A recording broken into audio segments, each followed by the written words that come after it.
לצאת חצי או קולה? לפעמים גם וגם, אתה יודע, בוא נשחק. יש במאי, בוא נעשה חצי. חבר'ה, אתם, המדריכים לא לדבר, יראו אתכם, רואים אתכם. שנייה. התחלנו?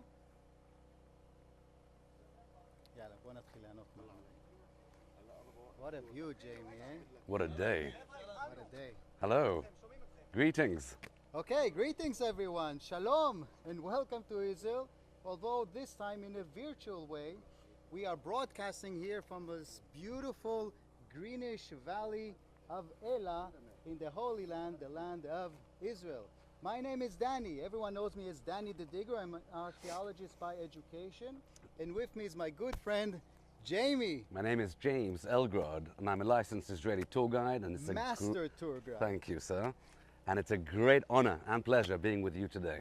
And today we were requested to present to you one of the most beautiful parts of the country and one of the most dramatic sites for a battle that took place here some 3,000 years ago. But let's set the scene first, okay? We are in the heart of the Holy Land, the land of Israel.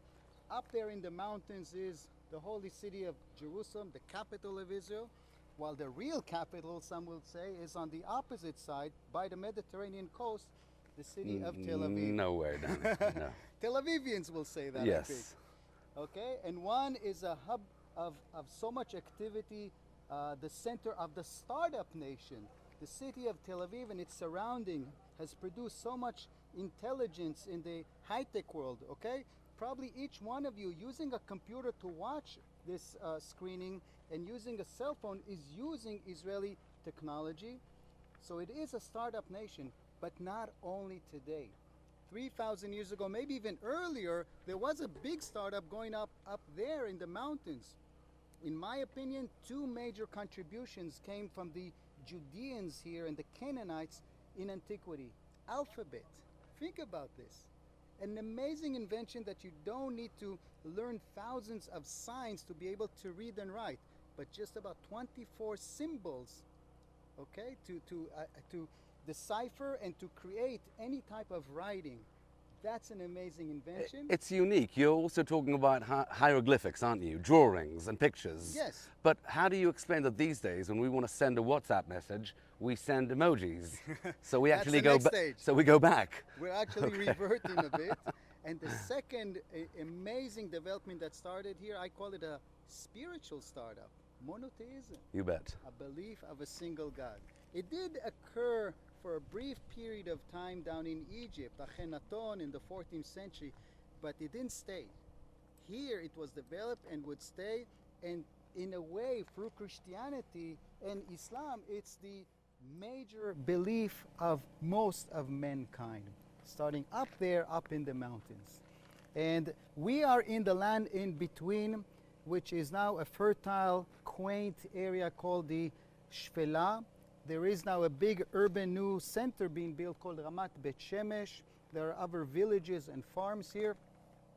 But 3,000 and somewhat years ago, things were radically different, right? The Bible tells us that up to the 12th century or so on, Canaanites were settled in cities around here, including over the summit here. There was a Canaanite city called Azekah, and these Canaanites were worshiping several gods and were living in like city-states. But in the 12th century, it abruptly ended. It was terminated, and also Egypt goes into turmoil, and the new world that develops is a world of tribes who turn into nations. Edomites, Moabites, Ammonites, Phoenicians, along the southern coastal plain, the Philistines, and behind us, Semitic-speaking tribes start uniting under one language and one God, the Israelites. And one city, which we will get to. Eventually there will be a capital city that will unite them, and both also in the religious aspect. But before that will happen, these tribes have to face a major enemy that is over the more fertile and significant parts of the land, the Philistines. Historically, we know that they were part of the Sea people who arrived here and dwelt in 5 cities. Remember them? Yes. By the coast. Okay, so Ashkelon, Gaza, Yes. Ekron. No, by the coast, the By third the was coast, so Ashdod. Ashdod, and then from inland, there, Ekron and Gat. and Gat. Gat was also the hometown of the mammoth, of the giant, which we will get to. And the Israelites are all up here in the mountains, and the Bible admits the Philistines are superior. They are better arranged. They have a monopoly on making metal tools.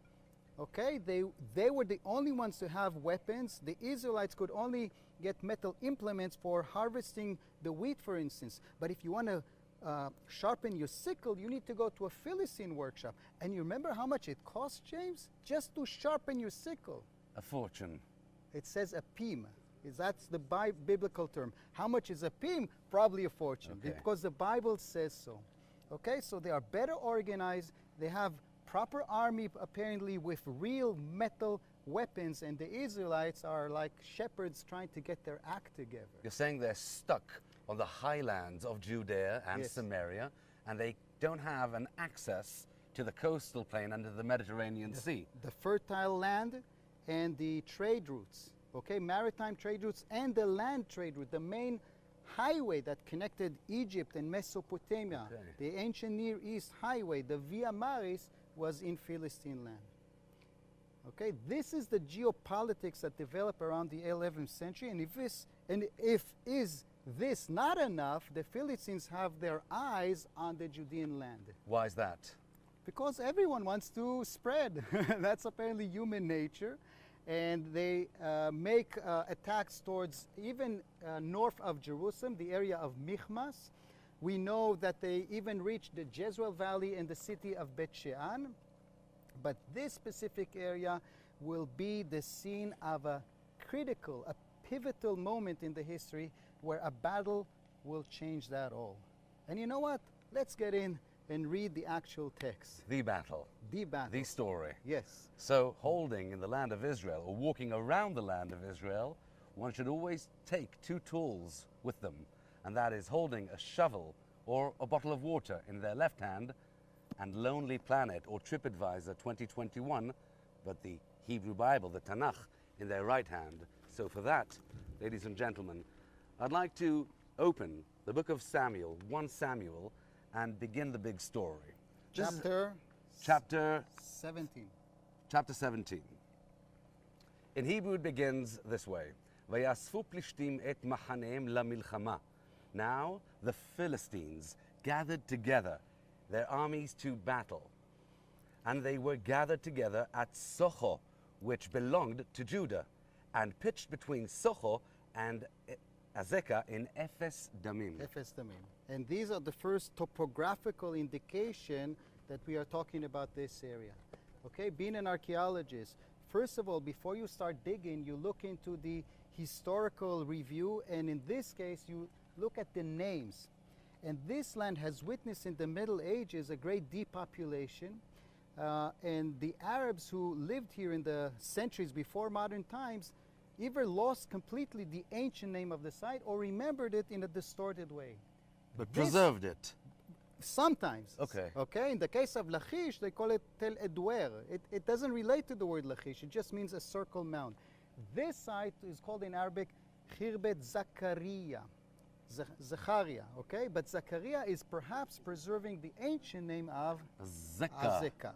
And on the opposite side of the hill, down there where the yellow wheat field is, you have Khirbet Shweike. Khirbet means ruins.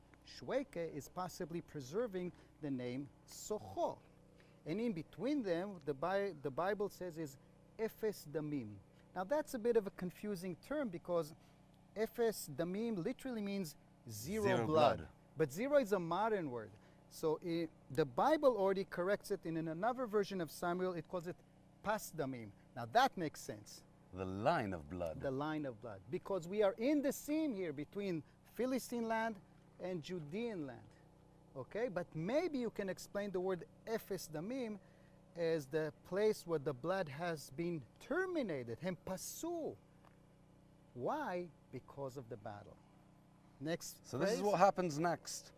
And Saul, the other side, and the men of Israel were gathered together and pitched in the Valley of Elah and set the battle in array against the Philistines. Okay, now we have the official name of this valley, the Elah Valley. Yes. Elah is the name of Of a tree. actually, it means literally a goddess, but it's named after a tree, and maybe it reflects the vague memory of the Canaanites worshiping ancient trees.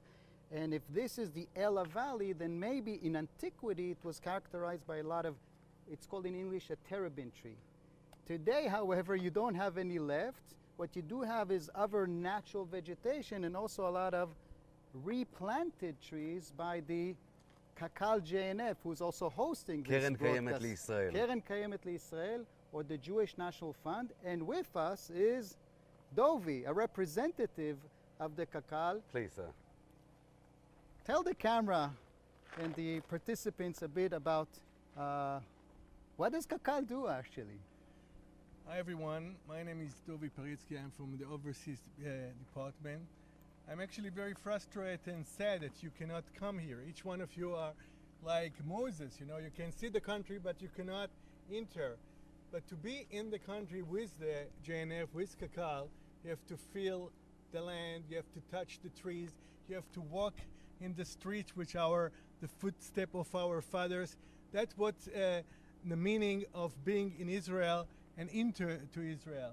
KKL, like our fathers, had a dream. What Avraham bought, he bought the Ma'arat HaMachpelah. David bought the Keren Ar-Nava, the place of the Holy Land.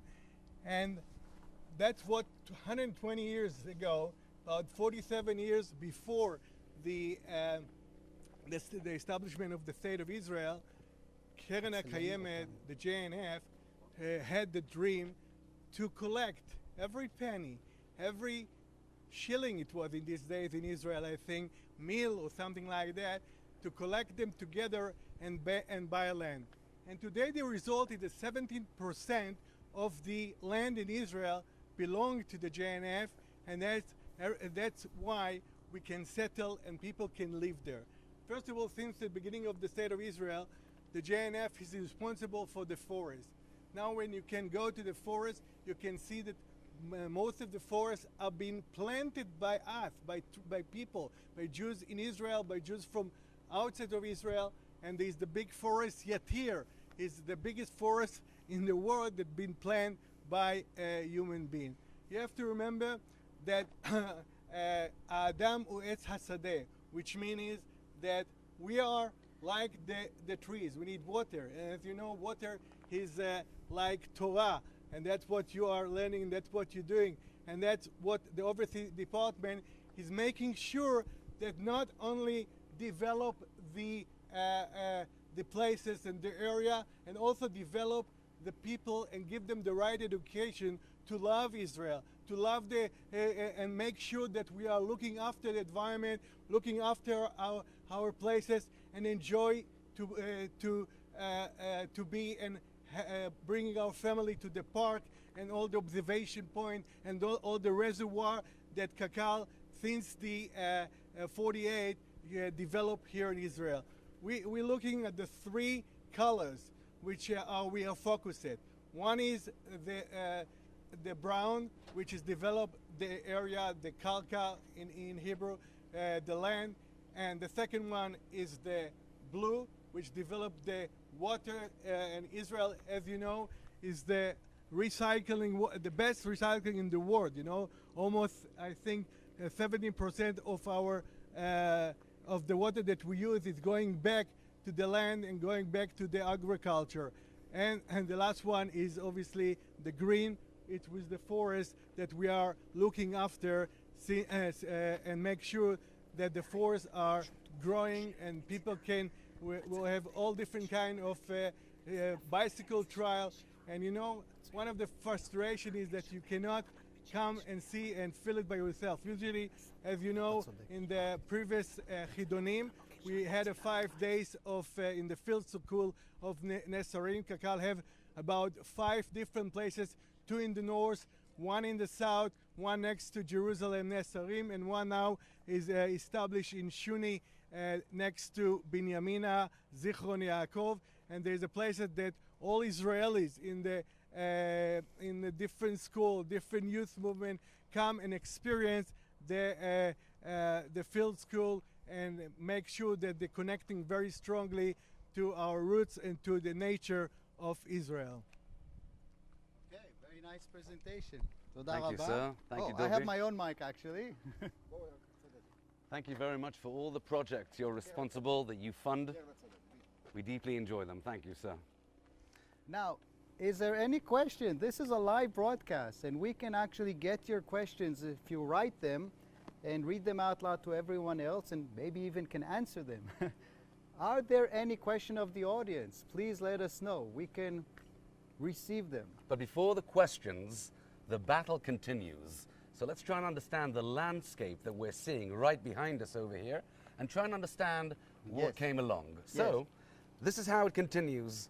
And the Philistines stood on the mountain on one side, and Israel stood on the mountain on the other side.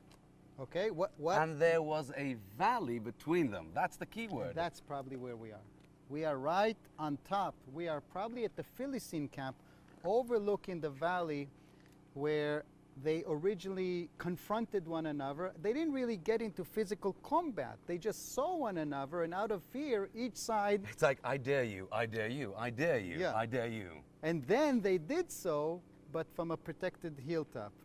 Okay, it seems that the Philistines could stand here and the Israelites at Soho, but they could still hear one another and make faces, and like in New Zealand, the way they scare Mock one them. another.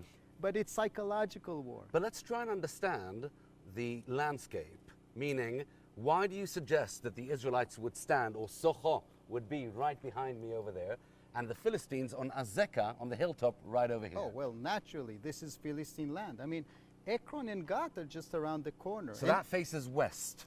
Yes, and we know where Ekron and Gath is today thanks to archaeology. Israel Antiquities Authority. And other expeditions of universities. We have clearly identified the city of Ekron by discovering in the site of Khirbet Mukanna a Philistine temple, and beneath its foundation an inscription saying that this temple was built by Achish, the minister of Ekron. Of Ekron, right. The king of Ekron. There is a Bible mentions another Achish as king of Gath in But the that's name of the 300 years prior. it's 300 years earlier, but it's the same name. Right. Okay? And the Israelites, obviously coming from the mountains, Jerusalem, Bethlehem, Hebron, they're all there in the back.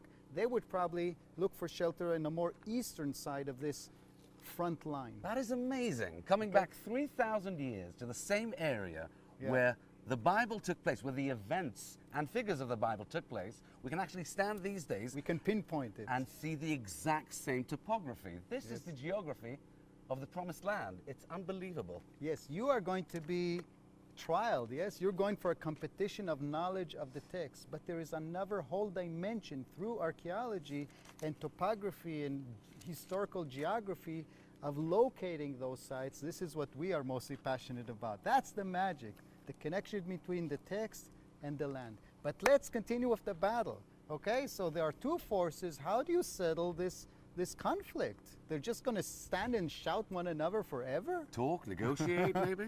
Or perhaps the Bible presents the Philistine initiation. So this guy comes over here, comes down, and this is what it says.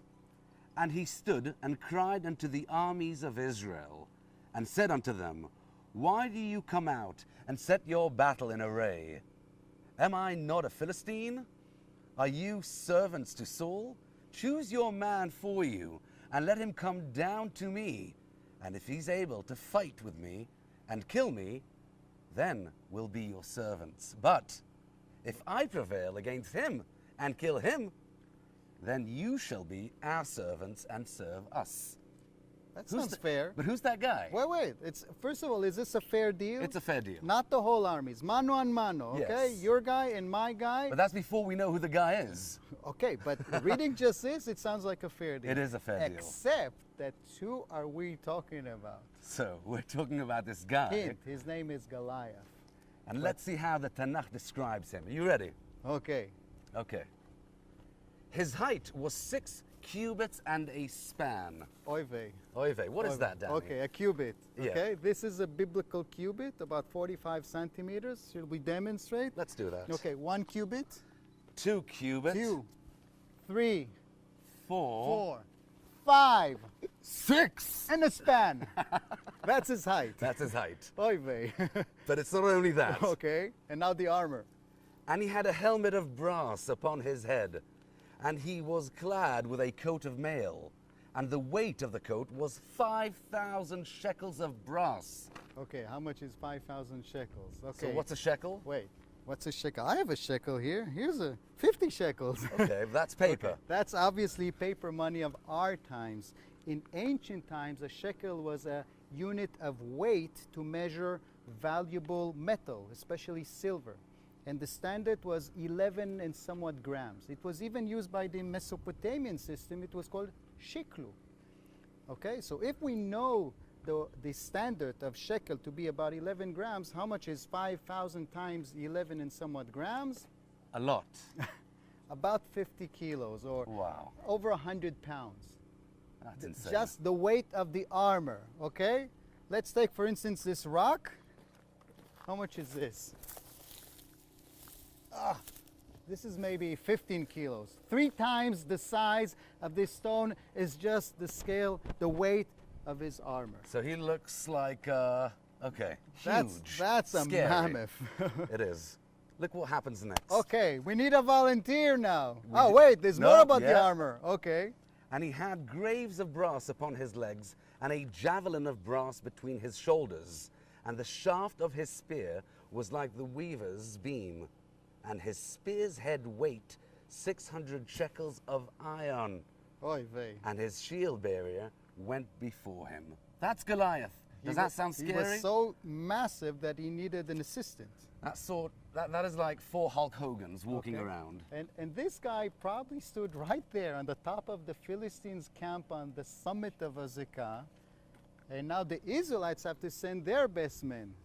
And I can only imagine Saul goes like, okay, we need a volunteer. Who wants to volunteer?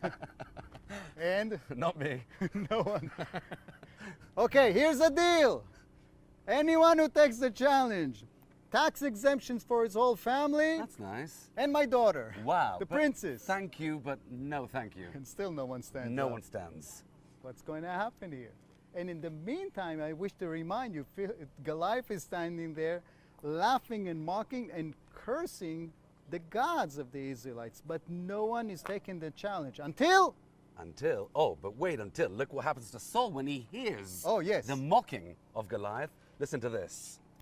Vayishma Shaul v'chol Yisrael.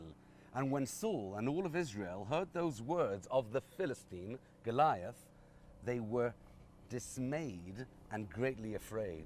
Okay, it admits the fear of this amazingly armored, massive, Michael Jordan, I think, was 2 meters and something. And This 14, guy- 15 centimeters? 6 cubits and a span is about 2 meters 70. That's like nearly 9 feet. Okay? That's insane. Even today, a guy walking at this height today would be a sensation. Okay, the bottom line is no one is willing to take that challenge until a young redhead shepherd steps into This the is scene. beautiful. Okay, The and book how of- do we know of how he looks? The Bible tells us. Admoni yefe einayim.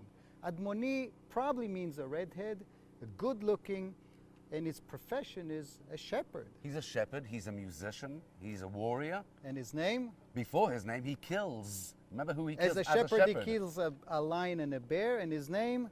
David.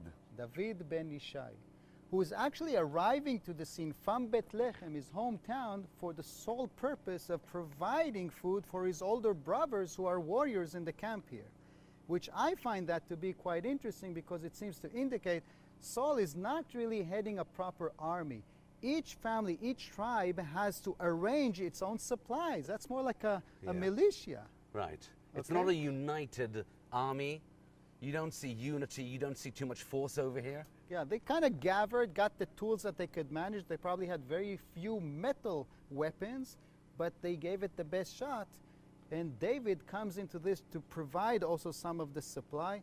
And when he sees the disgrace of the cursing of the God up here in the mountains and everyone's just sitting there, he goes to Saul and Oh, says, that's a no-go. let me take the challenge. You? And Saul looks at him probably and says, yeah, sure, go ahead. He actually offers him his armor, Saul's armor, which is in a way a metaphor because eventually David will take his crown.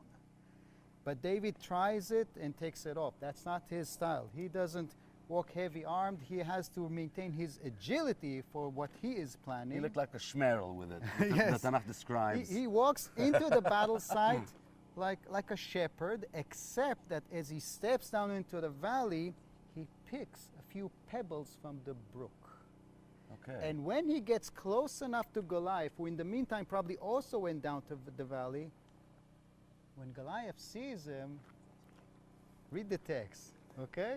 Goliath is amazed. No, he's actually... He's offended. He feels humiliated. This is the best you have? Read this. Akelev thing. anochi. And the Philistine said unto David, Am I a dog that thou come to me with staves, sticks? Okay. And the Philistine cursed David by his God. And this is what he's going to pay for. According to the Bible, it's the cursing of the gods of Israel that triggered David, and David gives him a speech. Shall we read this? Please, let's do that. Beautiful speech. Your English is better than mine. Your Manchester British Don't be accent. fooled by the Nothing English like accent. He's James. fooled by the English accent. Go for it. Then said David to the Philistine, Thou come to me with a sword and with a spear and with a javelin, but I come with thee in the name of the Lord of hosts, the God of the armies of Israel, whom thou hast tundered. This day will the Lord deliver thee into my hand, and I will smite thee and take thy head from off thee. Wow. Yes. And I will give the carcasses of the host of Philistine this day unto the fowls of the air and to the wild beasts of the earth, that all of the earth may may know that there is a God in Israel. Wow, wow, wow, wow. How does he get all that courage? That's faith, What's that's his belief. secret weapon? Okay, and then they Look at the get passion. close to one another. Incredible. David pulls out his secret weapon. In his bag, he has these pebbles, which he attaches. As he arrives. Yes? Read on. And it came to pass, when the Philistine arose and came and drew nigh to meet David, that David hastened and ran toward the army to meet the Philistine. And David put his hand in his bag, and he took thence a stone and slung it and smote the Philistine in his forehead. Whoa! And A direct hit! Bulbaponi. For your own safety, I kept it in the other hand. It's okay. And the stone sank into his forehead, and he fell upon his face on the earth. So David prevailed over the Philistine with a sling and with a stone, and smote the Philistine and slew him. Yes, he runs to Wow. Goliath. He takes Goliath's sword out of the socket and he cuts his head off, puts it up in the air, and the Philistines probably here see their F-16, their Abrams, the most valuable machinery that they had is neutralized. And they now all get chicken scared. Once the lead is gone, the people are scared. Wait, didn't we have an agreement? What was Wasn't that? there an agreement? You're supposed now to be enslaved to the winning side. Oh, but will they respect the agreement? Will they? I doubt that. So what Read happens on. next? And when the Philistines saw that their mighty man was dead, they fled. And the men of Israel and Judah arose and shouted and pursued the Philistines until they got to Gut and to the gate of Ekron. To the gates of Gat Ekron and Ekron. We mentioned that. And we know from archaeology where they are. Gat is right around us. I wish the camera could turn over the hill to show you Tel Azekah, which since the 1990s A is stone believed throw to away be- from where we are. Yes, and Ekron is also not very far away from here. Okay, Gat and Ekron. And let's admit, this story has some elements which some scholars have their doubts about, but it seems to reflect properly one thing for sure, that there was a battle a pivotal moment in which the Israelites have triumphed. And it is a fact that from now on, the Philistines' power diminishes. Right. And David made sure he gets the credit. That's the way I phrased it.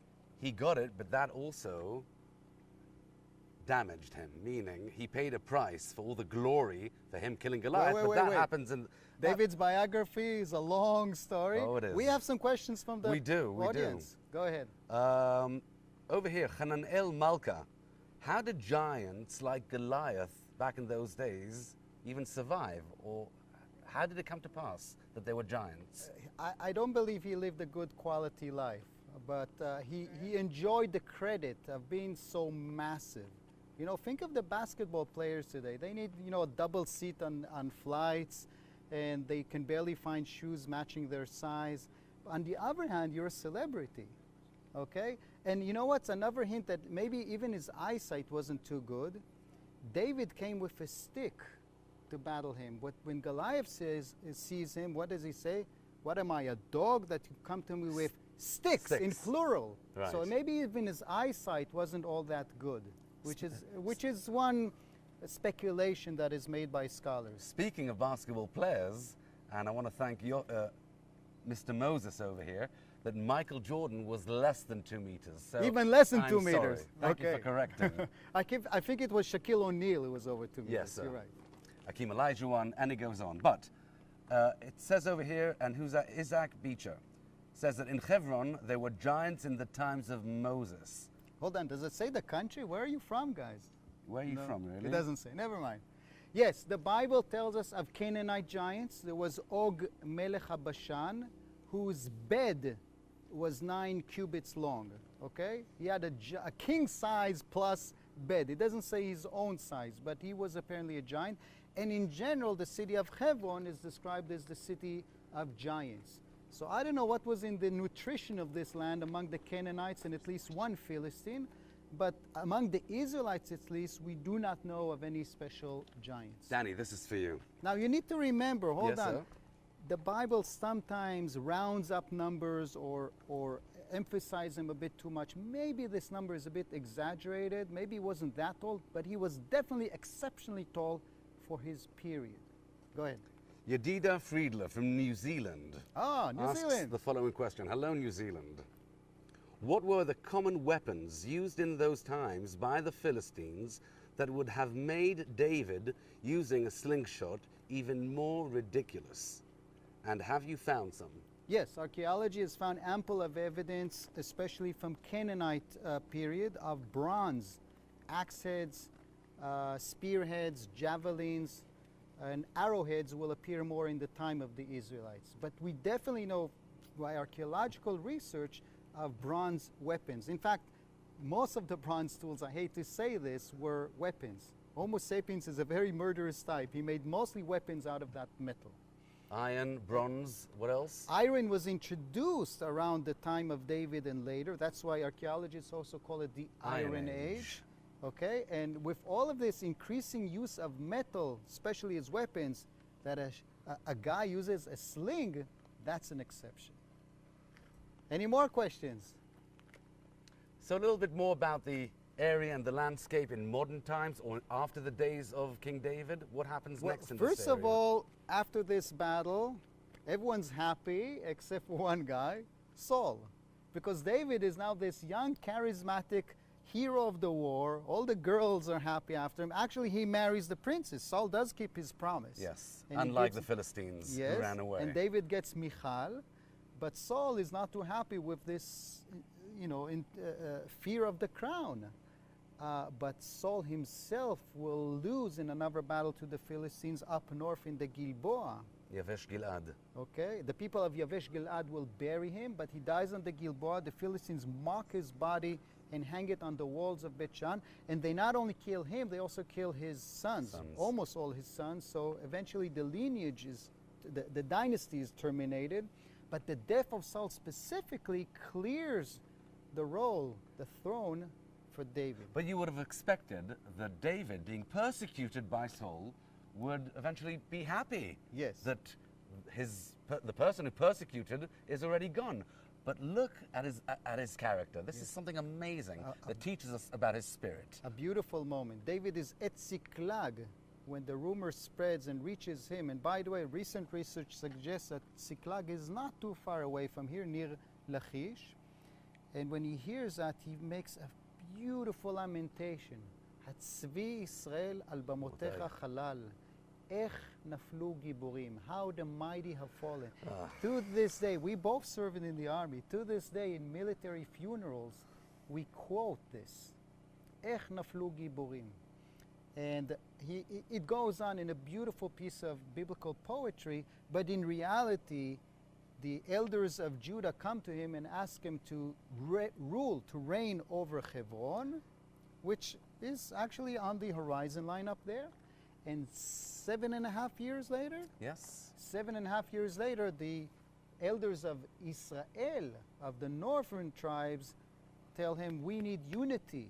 We need a stronger, united power against those Philistines and any other potential enemies.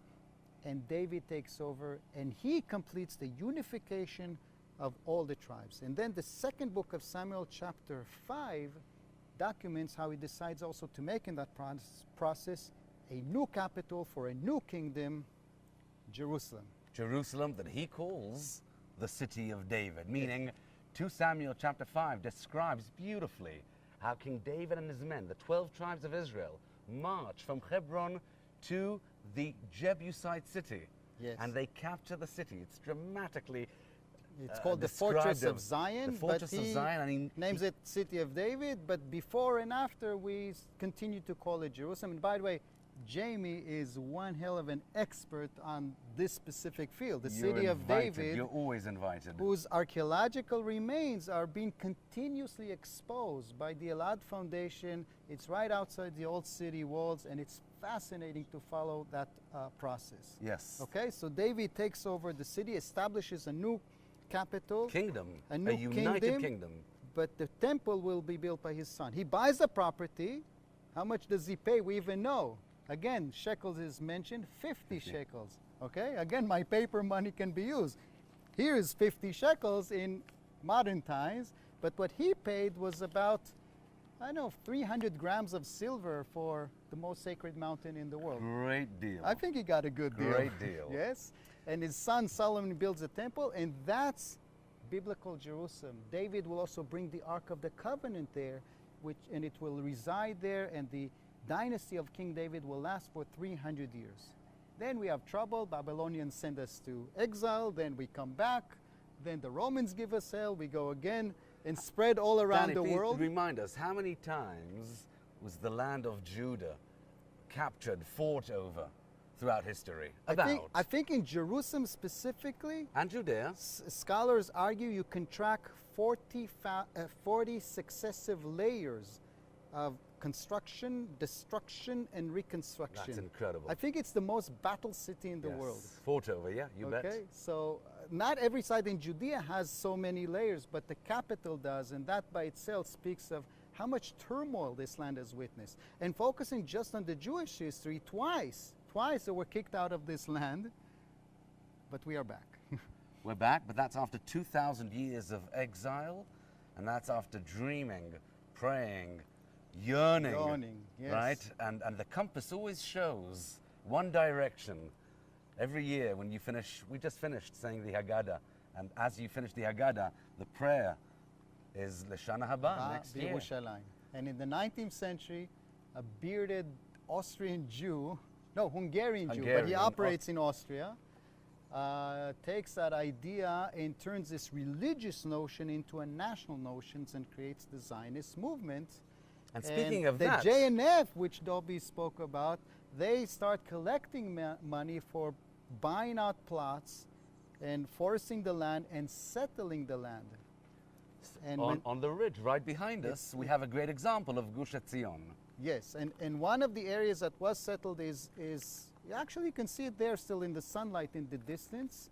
That was one of many areas that was settled, but Gush Etzion is very famous because in 1947 the British are bankrupt and they decide to leave this region after they left India and Transjordan, and we're not alone. There's a lot of Arab population here in Arab world around us, and they don't like the idea of that time. So a big war breaks out. In general, we succeeded. We created a country. My dad participated in that war, but Gush Etzion would be lost.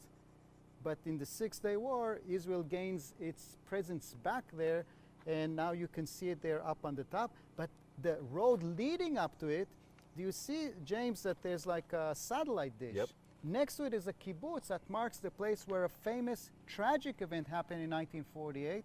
35 people going to help the people Lamed of Gush Hey. Etzion, the Lamed Hey, have been ambushed into a deadly ambush, and they all died. And we not only remember our victories, we also commemorate a lot of our losses, and the kibbutz is actually named after them. But today, the kibbutz is mostly known for its winery, for the outdoor activities, for the archaeology. Things have changed. Today, this land is so attractive, and listen, I really wish you could physically have been here. We've been suffering for the last 12 months, even more, of this pandemic. Israel is actually now leading in the race to vaccinate. Yeah. In a week, they say, we won't even need to wear masks anymore. Yes. Yes, and we hope to be a light to the nations. That's the idea, to show how one or a nation is able to come out of this crisis. We're happy to be the pioneers, to set an example. We're so sorry that many of you these days are in their homes, in the lockdowns in their countries, and we deeply do hope to see you in the future coming back home and walking the footsteps of the Holy Land. Yes, so I hope this broadcast is a compensation for the lack of your ability at the moment to physically arrive, and I hope that this was a good presentation to give you the feeling of this land and how the Bible, that you are going to compete over it, okay, to show your knowledge in it. For us, Jamie, it's a living scripture. It is documenting events that can be attested through the topography, through the archaeology, through artifacts that we keep on discovering. I just love each time I come to visit you at the city of David and seeing the new discoveries. Remember, you gave me and my friends a tour just 2 months ago or so? Yes, sir. That was amazing. Okay, You know, the every research continues, and I admit we did the best we can, but the minute that it's possible, come back. And by the way, if you need a tour guide, Oh, this guy over here. Trust me, it's this guy. But look, you mentioned the city of David, and I must be very honest with you. We just spoke about one of the most important and renowned battles in Jewish history. And when we say David Melech Israel Chai V'Kayam, what do we mean? The story of King David, of Melech David, the story of his life, his throne, is actually a roller coaster. It's incredible how he rose from just being a simple man, a shepherd. I mean, that's the lowest in society, and he becomes the king of Israel. The amazing thing about his work, about his throne, is right after he gets to the, I'd say, the maximum of his royal service, when he gets to Jerusalem, the summit, if you'd like, that's when the Ark of the Covenant, the Aron Brit, arrives into Jerusalem. But what happens next in Jerusalem? King David, starts getting a little bit confused. You see, the Tanakh, when we talk about David, describes him leading his people into all the battles. But all of a sudden, one day, we hear that the people of Israel are fighting in Rabbah, where Jordan is today. But King David is not with them. King David stays in his palace. And that's where the story of Bathsheba takes place, when he goes up to his rooftop. We know the story. We know what happens next with Uriah Hachiti, who dies in battle, sent by King David. he's not such a saint in that story, I must admit. Well, I think that's the beauty, because our heroes in our Tanakh want to teach us that we're all human in the end of the day. We're not divine. The question is, what happens when one falls? Do you stay down Can you or do you recover? arise? Yes, that's the big story. And every time I speak of this or I read this, I get so excited, because he does eventually, but it doesn't, it sounds very easy. It takes him such a long time to rise up. He goes up and down. His son, his Absalom, will run after him, will rebel against him. And King David finds himself running again to the desert. Like he fled from Saul, he will flee from his son to the desert. But the most amazing thing, and the Tanakh describes it beautifully, that when he runs away from Jerusalem, he will tell Tzadok the priest, Tzadok HaKohen, don't bring with you the Ark of the Covenant, Aron HaBrit. Leave it in Jerusalem. King David understands that even though he is not in charge or in full power now, he knows that there is something bigger than him, and that is the house of God, Beit HaMikdash, the temple, Aron HaBrit, the Ark of the Covenant, and he tells Tzadok, take it back to Jerusalem where it belongs. And I find that amazing. Wait, James, before you I'm continue with your overexcited, speech, I I know. Once you get started, it's hard to stop you. What a character. But we King have some more David. questions. First of all, there's a question here by Yup Moses, and you are raising an interesting topic. In another section in the book of Samuel, a different guy gets the credit for slaying Goliath. Elchanan Right. ben Yaari. Wait, so who killed him? And indeed, it is a bit confusing. Even the story as we read it has some repetitions and problems.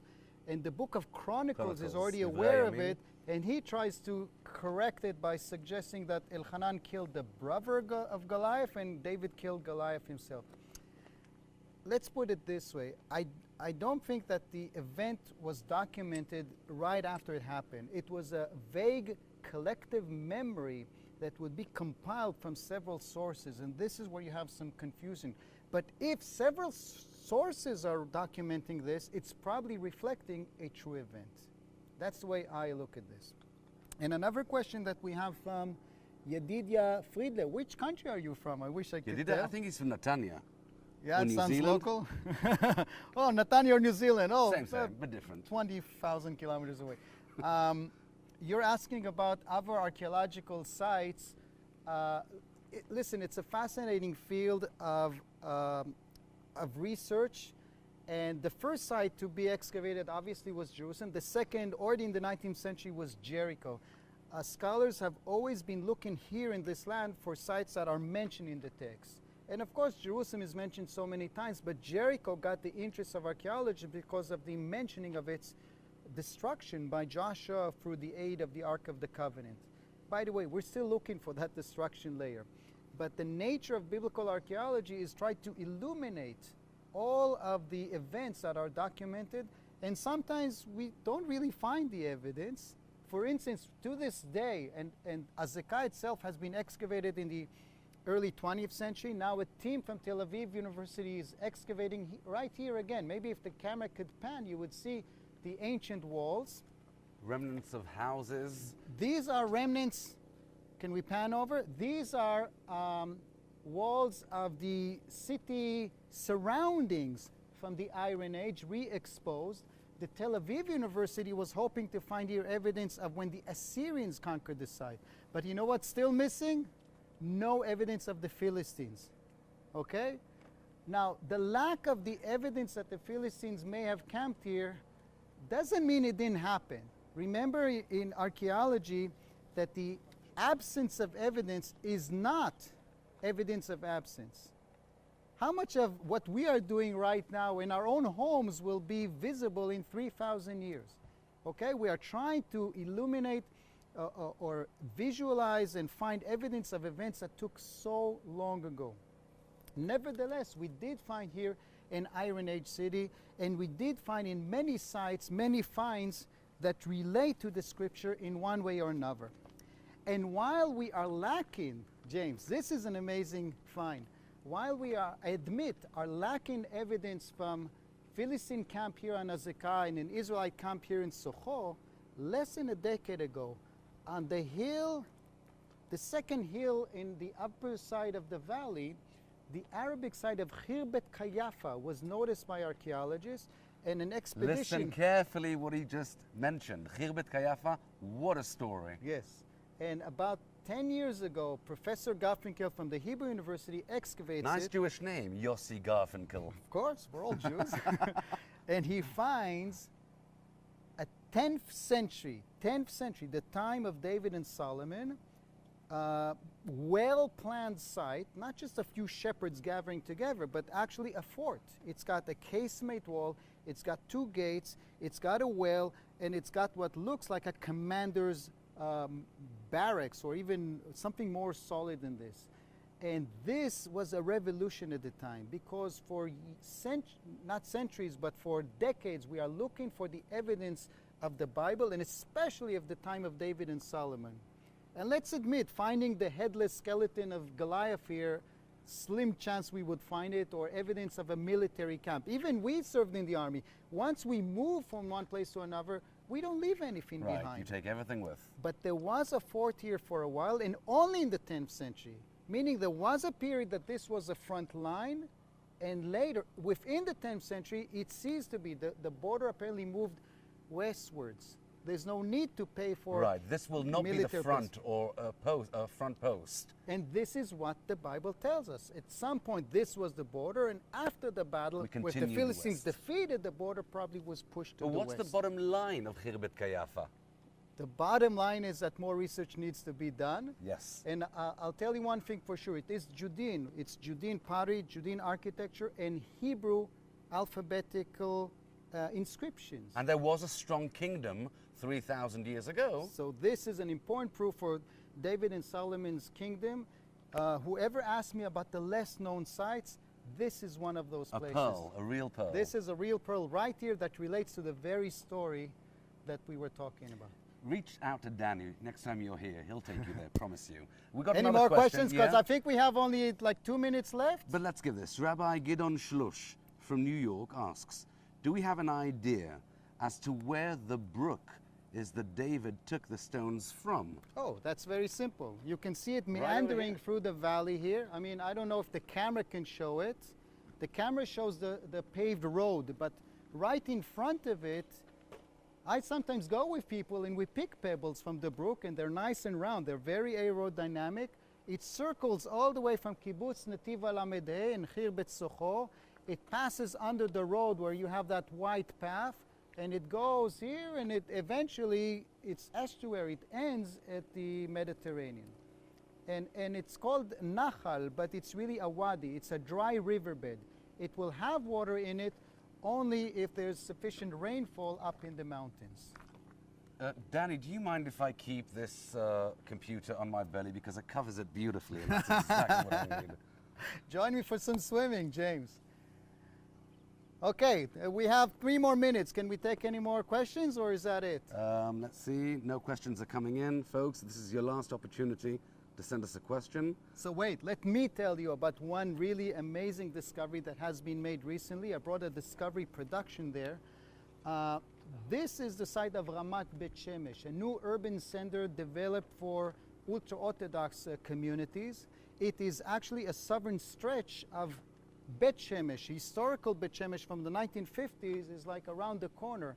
But modern day Bet Shemesh is next to the ancient site of Bet Shemesh. But if we're talking about biblical archaeology, it'll be wise to mention that that is also one of the most spectacular archaeological sites The that is Tel Bet still being Shemesh. excavated, revealing incredible artifacts that shed light on that history. Yes, totally. But one of the amazing discoveries made just recently illuminates another fascinating chapter of Israelites and Philistines, a battle in which the Israelites not only lost, they lost their holiest item, the ark. The Ark. The ark for a while was actually held by the Philistines until it caused too much damage.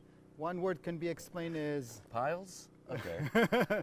something very nasty to parts of your body. They decide to return it. And where do they send it from? Ekron? What is the closest Judean city? Bet Shemesh. And the Bible tells us that it was placed there in the field of Yehoshua Bet Shimshi. And just recently, James, they found Shimshon, Shemesh. that all relates, that's true, but the punchline is that they recently discovered a 11th century layer of a house with a big flat stone about the size of the Ark of the Covenant, and next to it what appears like altars. And we know that when the Israelites received the altar, they sacrificed cows.